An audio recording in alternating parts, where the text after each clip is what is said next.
ప్రస్తుత కాలంలో pan card ప్రతి ఒక్కరికి తప్పనిసరి అయ్యింది.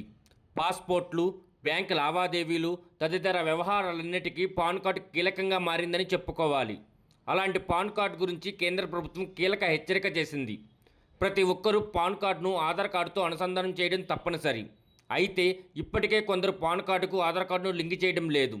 దీనివల్ల ఫ్యూచర్లో వారికి ఆర్థిక లావాదేవీల విషయంలో చాలా ఇబ్బందులు ఎదురయ్యే ప్రమాదం ఉందని కేంద్ర ప్రభుత్వం చెబుతుంది. కేంద్రం ప్రత్యక్ష పన్నులను కోర్టు విధించిన గడువుకు ఇప్పటికే ముగియడంతో లింక్ చేయని పాన్ కార్డు నిరుపయోగంగా మారే ప్రక్రియ వేగవంతమైందని చెప్పుకోవాలి. దీనివల్ల వారి ఆర్థిక లావాదేవీలన్నీ పూర్తిగా స్తంభించిపోయే ప్రమాదం కూడా ఉంది. ఆదాయ పన్ను చట్టం 1961లోని సెక్షన్ 139AA ప్రకారం ప్రతి ఒక్కరూ తమ పాన్ కార్డును ఆధార్తో తప్పనిసరిగా అనుసంధానం చేసుకోవాలి.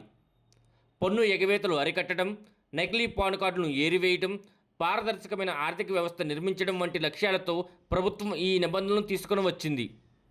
పలుమార్లు గడువు పొడిగించినప్పటికీ ఇంకా లక్షలాది మంది ఈ ప్రక్రియ పూర్తి చేసుకోలేదు. గడువు ముగిసిపోవడంతో ఇప్పటికీ వీటిని లింక్ చేసుకోవాలని తప్పనిసరిగా చెప్పారు. ఇప్పటికీ లింక్ చేసుకోకపోతే ₹1000 జరిమానా చెల్లించాల్సి ఉంటుంది. ఒకవేళ పాన్ కార్డు రద్దు అయితే మీరు చట్ట ప్రకారం పాన్ కార్డు లేని వ్యక్తిగా పరిగణించబడతారు. దాని ఫలితంగా మీరు ఆదాయ పన్ను రిటర్న్స్ దాఖలు చేయలేరు.